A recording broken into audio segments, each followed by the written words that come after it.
No quiero. No quiero volver a ese país. En la sala de llegadas del Aeropuerto Internacional de Mérida, un ciudadano estadounidense, aferrado a su boleto de avión, un boleto solo de ida, pronunciaba estas palabras con el rostro bañado en lágrimas. Lo que está ocurriendo en México, y especialmente en la península de Yucatán, no es una simple moda turística. Es una migración moderna, una huida masiva en busca de la supervivencia. ¿Por qué la élite del autoproclamado país más poderoso del mundo, esos triunfadores de la vida, médicos graduados de Harvard, ingenieros genios del MIT, están dispuestos a abandonar sus carreras, sus fortunas, todo lo que conocen, para escapar a México? No han venido buscando las ruinas mayas ni la cochinita pibil. Han encontrado algo mucho más profundo, un valor que nosotros, por tenerlo tan cerca, a veces no vemos, la seguridad de vivir. Esta es la historia de Ellen, una mujer de 62 años que abandonó su patria para proteger a su nieta. Cuando escuchen de sus labios la cruda realidad de una sociedad estadounidense en pleno colapso, y las razones por las que derramó lágrimas de alivio al pisar suelo yucateco, su perspectiva sobre México cambiará 180 grados. ¿Por qué miles de estadounidenses están huyendo desesperadamente a México para salvar sus vidas? La verdad que ha sacudido a toda la nación americana es esta. El aeropuerto de Mérida ha visto un flujo sin precedentes de ciudadanos estadounidenses. ¿Por qué intelectuales, médicos, ingenieros y nómadas digitales están eligiendo México, y en particular Mérida, como su nuevo hogar? La razón es tan impactante que ha hecho temblar los cimientos del sueño americano. México es un país increíble. Jamás pensé que un lugar así pudiera existir en el mundo, nos confiesa uno de ellos. Las cifras son brutales. Para el año 2025, se estima que la población de estadounidenses viviendo en México superará el 1,5 millones de personas, un incremento de más del 400% en tan solo 5 años. Estas personas que han renunciado al sueño americano para abrazar el sueño mexicano, ¿qué han encontrado exactamente a miles de kilómetros de su hogar? Antes de sumergirnos en esta increíble historia, te pedimos que te suscribas a nuestro canal y le des like a este video. Tu apoyo es el motor que nos impulsa. Y si tú también te sientes orgulloso de México, déjanos un "y viva México" en los comentarios. Abuela, hoy en la escuela me volví a esconder debajo de la mesa. Mi nombre es Ellen Thompson, tengo 62 años. Durante 3 décadas, fui jefa de enfermeras en un importante hospital de Seattle. Ese día, cuando abracé a mi nieta Emily, de apenas 8 años, mis brazos se quedaron rígidos, congelados. Las palabras que salieron de la boca de mi hija, Jessica, se sintieron como un puñal de hielo atravesando mi corazón. Volví a leer la circular que había mandado el kinder de Emily. Guía para simulacro de emergencia, decía el título. Un simulacro de confinamiento por tirador activo. Para una niña de 8 años. Corrí al baño con el papel en la mano, ahogando mis sollozos para que nadie me escuchara. En mis 30 años de carrera en el hospital, vi incontables tragedias, pero la realidad de que mi propia nieta tuviera que entrenar para sobrevivir a un tiroteo en su escuela, eso destrozó mi alma por completo. Mi esposo, David, un profesor de preparatoria retirado, tiene 64 años. Llevaba meses sufriendo un dolor insoportable en la rodilla. Cuando llamé para agendar una cita con el ortopedista, la respuesta de la recepcionista fue una bofetada de realidad que aún no puedo olvidar. La cita más próxima es en 6 semanas. Para la resonancia magnética, tendrá que esperar otras 4 semanas más. 10 semanas. 10 semanas solo para obtener un diagnóstico. Mientras tanto, la rodilla de David empeoraba a ojos vistas. Subir las escaleras se había convertido en una tortura.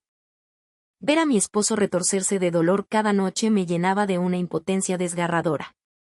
Era una ironía cruel, una profesional de la salud con 30 años de experiencia, incapaz de conseguir atención médica decente para su propio marido. Una tarde, mientras arropaba a Emily, la televisión del salón volvió a escupir otra noticia de última hora. Un tiroteo indiscriminado en un centro comercial en el corazón de Seattle. David arrojó el control remoto con furia. Ahora ni siquiera ir de compras es seguro. ¿En qué demonios de lugar vivimos? No supe qué responder. Miré por la ventana. Aún no eran las 7 de la noche, pero las calles estaban desiertas, fantasmales. Todos vivíamos secuestrados por el miedo.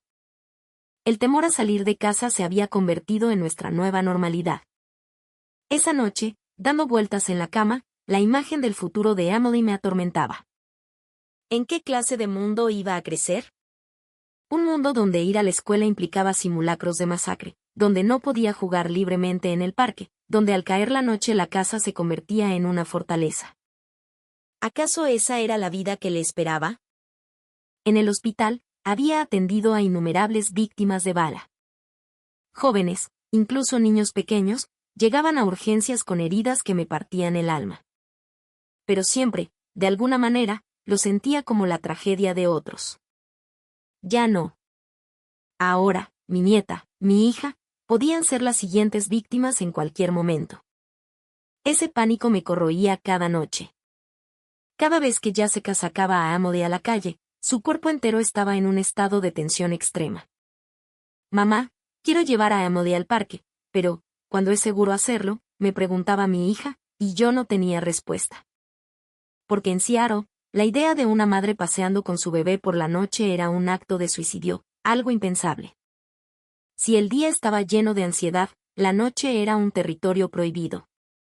Semanas después, David regresó del hospital y se derrumbó en el sofá, suspirando con una mezcla de dolor y frustración.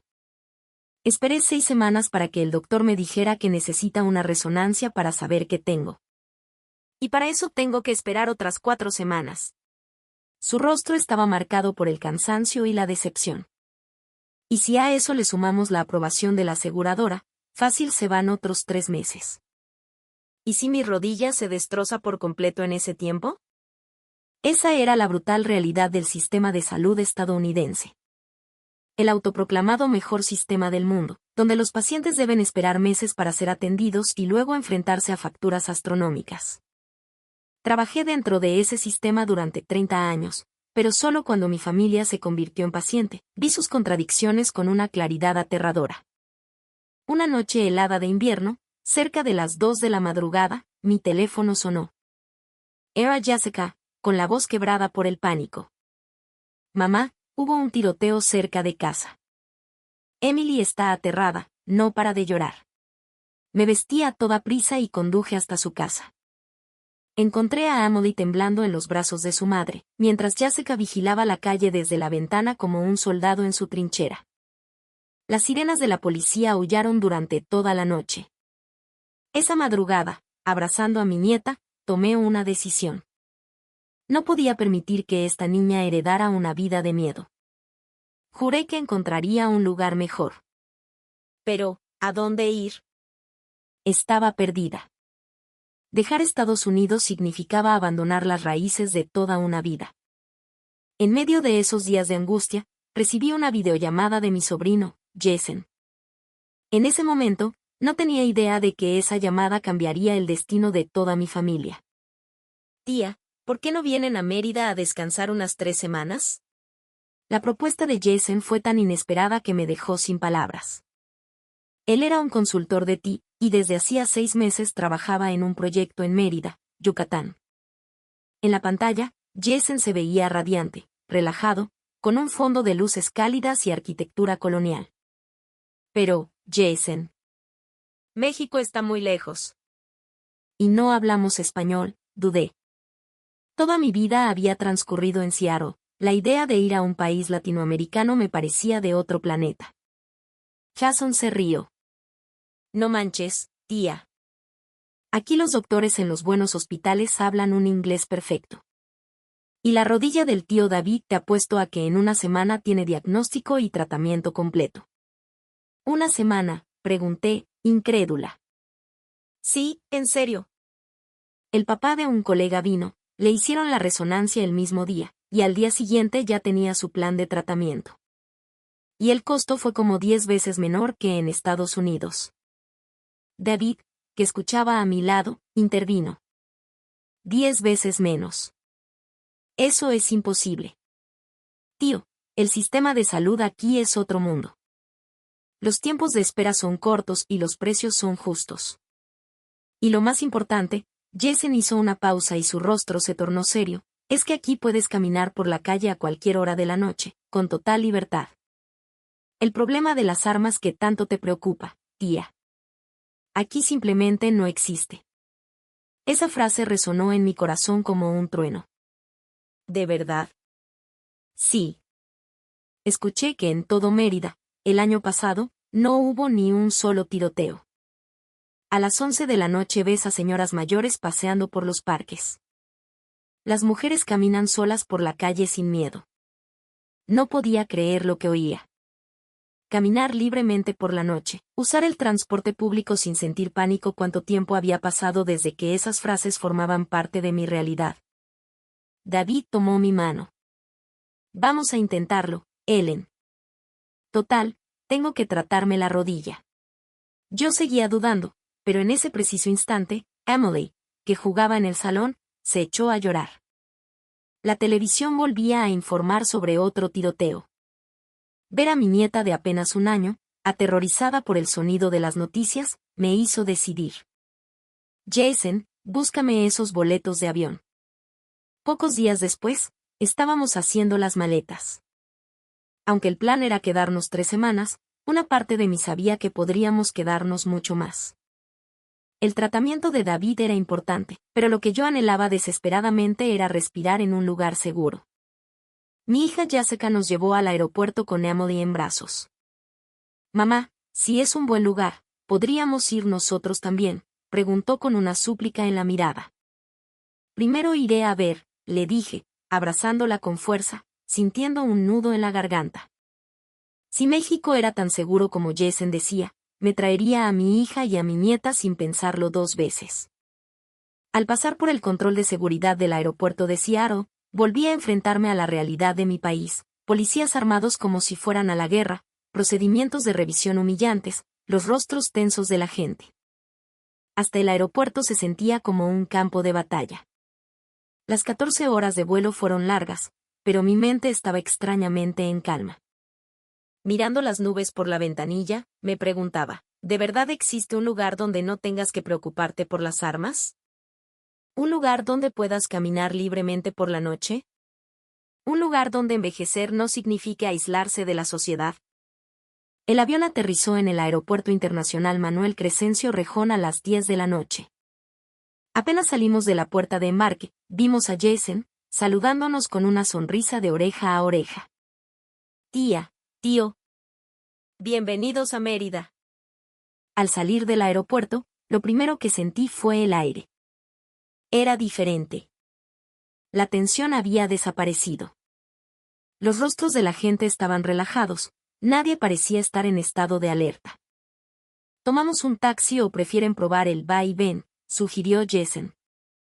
Me quedé helada. Son las 10 de la noche, ¿vamos a tomar un autobús? Sí, ¿por qué?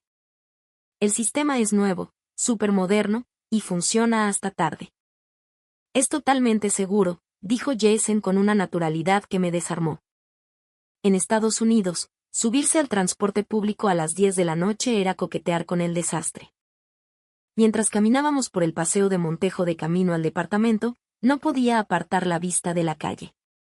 Familias, parejas, grupos de amigos, todos paseando tranquilamente bajo la luz de los faroles, entre las majestuosas casonas porfirianas.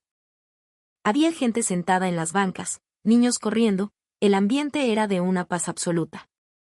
¿Esa gente no corre peligro?, pregunté, señalando a un grupo de jóvenes que reían a carcajadas. Jason sonrió. ¿Peligro de qué, tía? Esto es el día a día. Aquí hay gente que sale a correr a la 1 de la mañana. No daba crédito. Llegamos al apartamento a las 11:30. Jason nos había conseguido un lugar en un piso 30, con una vista espectacular de la ciudad iluminada. Descansen bien. Ya les agendé la cita en el hospital para mañana por la mañana, para ver la rodilla del tío. La eficiencia me sorprendió. Después de desempacar, salí al balcón. Aunque era casi medianoche, las calles bullían de vida. Gente platicando afuera de un Oxxo, oficinistas saliendo de trabajar, estudiantes con sus mochilas. Todos caminaban sin miedo. David se acercó y me rodeó con sus brazos. Ellen, creo que hemos llegado a un mundo completamente diferente. Yo también lo creo. ¿Será que esto es lo normal, y el lugar donde vivíamos era el anormal? Esa noche, por primera vez en años, dormí profundamente. Sin ansiedad, sin miedo. Un sueño tranquilo y reparador. Aquí, si abrías la ventana por la noche, no escuchabas disparos, sino el murmullo de las risas y la vida. A la mañana siguiente, a las 9 en punto, Jesse nos llevó a un hospital privado en el norte de la ciudad, el Hospital Faro del Mayab. Al entrar, me quedé boquiabierta. Las instalaciones eran impecables, ultramodernas.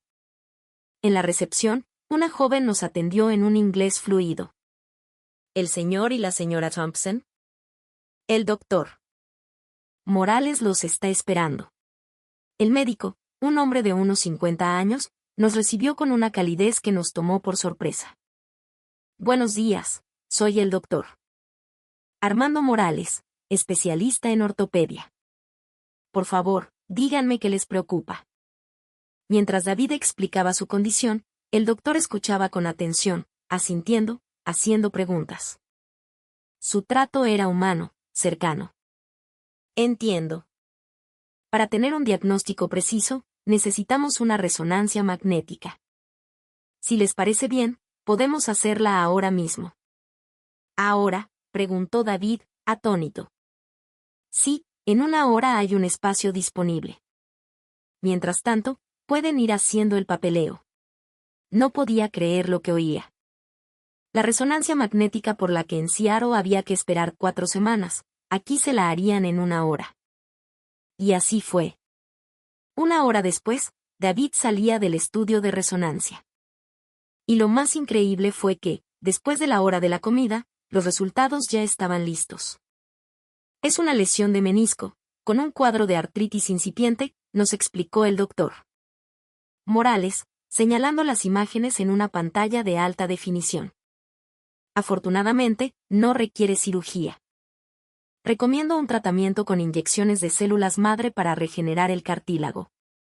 Yo, una enfermera con 3 décadas de experiencia, jamás había visto un proceso tan rápido y eficiente.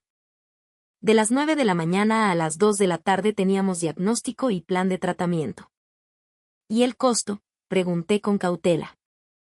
El doctor consultó su computadora. La resonancia, la consulta y las 3 sesiones de tratamiento con células madre. El paquete completo tiene un costo de aproximadamente 45,000 pesos mexicanos. Hice la conversión en mi mente. Unos $2,300. David y yo nos miramos, estupefactos. En Seattle, incluso con nuestro seguro, ese mismo procedimiento nos habría costado más de $8,000.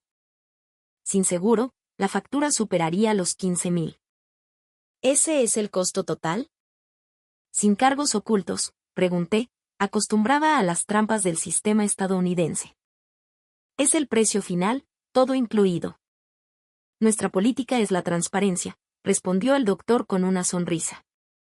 En ese instante, comprendí el valor de la predictibilidad. En Estados Unidos, nunca sabías cuánto ibas a pagar hasta que llegaba la factura, y cada vez era un infarto. Aquí, te decían el costo exacto por adelantado, y era una cifra razonable. Salimos del hospital. Oye, lo que ha pasado en las últimas horas. De verdad es real, dijo David, todavía en shock. Lo que en Estados Unidos nos iba a tomar 6 meses, aquí lo hemos resuelto en medio día. De camino a comer, Jason nos hizo una propuesta. Tía, si tienen tiempo por la tarde, quiero llevarte a un lugar que te va a encantar. 1 hora después, llegamos a la Casa de la Cultura, en el centro de la ciudad. Un hermoso edificio colonial, lleno de vida.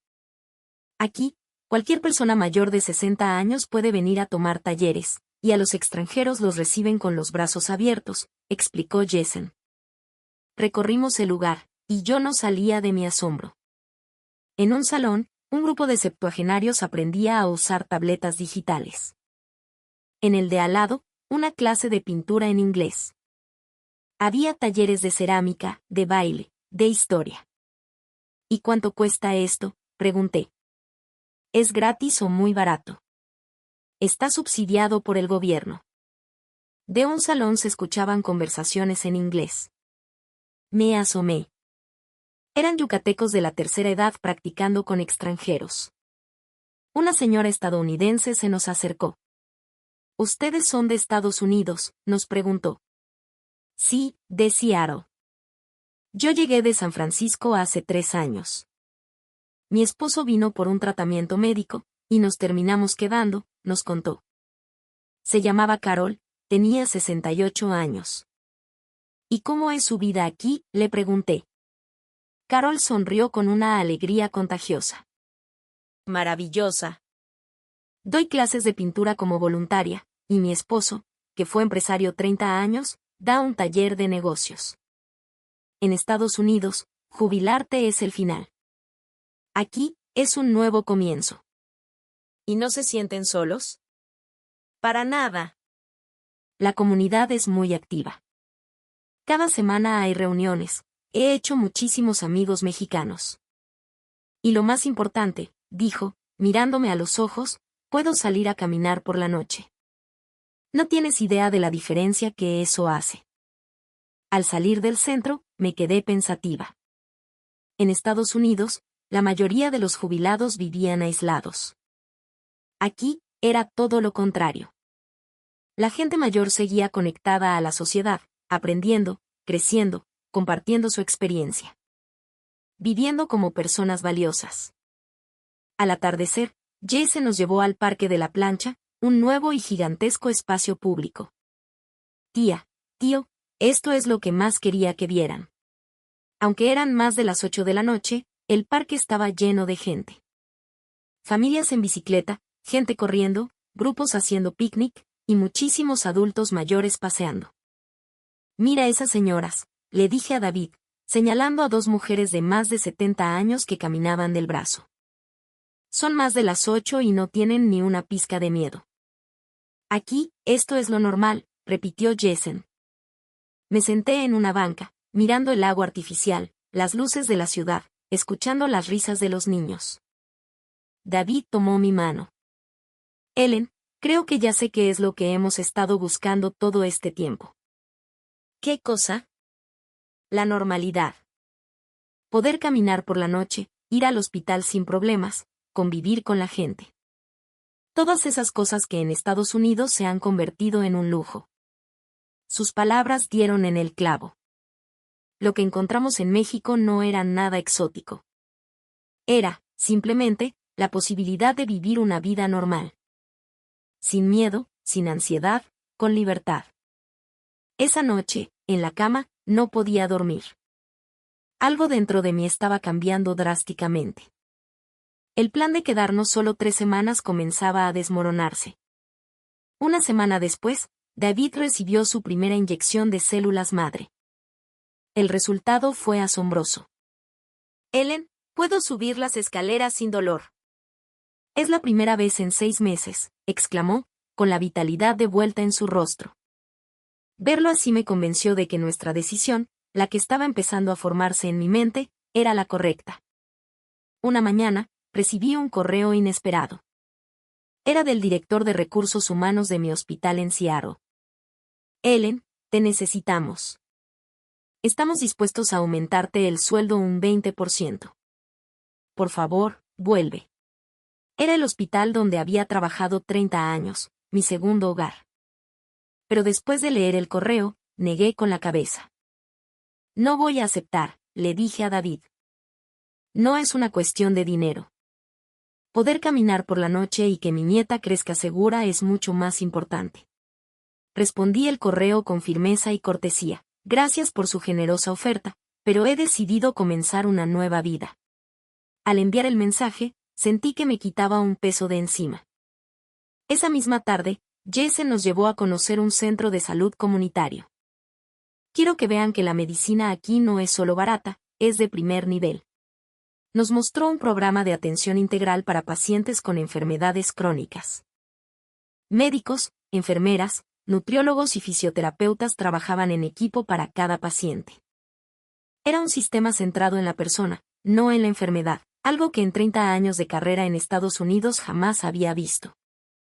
Entendí que el sistema de salud en México no era solo accesible, era profundamente humano. Daba prioridad al bienestar del paciente por encima del dinero y ponía un enorme énfasis en la prevención. Esa noche, durante la cena, le dije a David, tenemos que considerar seriamente la posibilidad de vivir aquí. Y traernos a Jessica y a Emily. Sus ojos se iluminaron. Estaba pensando exactamente lo mismo. Hablamos durante horas. Las razones a favor eran abrumadoras: seguridad, salud, comunidad, costos predecibles, un ambiente amigable para los mayores. Las razones en contra eran el miedo a lo desconocido. Pero la balanza se inclinó. Hagámoslo, Ellen, dijo David, apretando mi mano. Será el desafío más valiente de nuestras vidas. Y así, decidimos quedarnos en México, al menos por un año. 2 semanas después, mi hija Jessica llegó con Emily. Mamá, tenía que verlo con mis propios ojos, dijo, con el cansancio y la ansiedad de su vida en Seattle marcados en el rostro. La primera noche, la llevé al parque de Santa Lucía. Eran las 9 y el parque estaba lleno de gente escuchando la tradicional serenata. Jessica empujaba la carriola de Emily, al principio con desconfianza, pero poco a poco, vi cómo sus hombros se relajaban. De repente, rompió a llorar. Mamá, en Seattle, ni una sola vez he podido sacar a Emily a pasear de noche. Ni una, sollozó. La abracé. Lo sé, cariño. Por eso estamos aquí. Los días siguientes, Jessica exploró la ciudad. Y una noche, sucedió algo que selló nuestro destino. Jason entró corriendo al apartamento, pálido. Tía, hubo un tiroteo en Seattle, cerca del kinder de Emily. El kinder estaba bien, pero había sido en el Oxxo de la esquina. Jessica se puso blanca como el papel. ¿Ese no es el Oxxo al que siempre íbamos? Si hubiéramos estado allí. No pudo terminar la frase. Esa noche, decidimos volver a Seattle temporalmente, pero solo para una cosa: vender la casa y preparar la mudanza definitiva. Una semana después, aterrizamos de nuevo en Seattle. La tensión en el aire era palpable. La ciudad que había sido mi hogar por 62 años ahora se sentía como un lugar extraño y hostil. El simple acto de ir al supermercado se convirtió en una operación de alto riesgo, mirando constantemente por encima del hombro. ¿Por qué tenía que vivir así? Esa noche, a las 2 de la madrugada, el sonido de disparos nos despertó. Nos quedamos de pie junto a la ventana, viendo las luces de las patrullas a lo lejos. David, le dije. Vámonos. Volvamos a México ya. No aguanto ni un día más aquí. Estoy de acuerdo, respondió él. Este ya no es nuestro hogar. Una semana después, tomamos el vuelo de regreso a Mérida. Esta vez, Jessica y Emily venían con nosotros. Mientras el avión despegaba, miré por la ventanilla la ciudad de Seattle.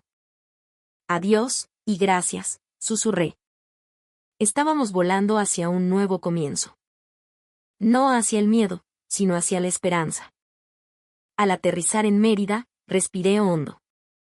He vuelto a casa. Un año ha pasado. Nos instalamos en un apartamento en el norte de la ciudad.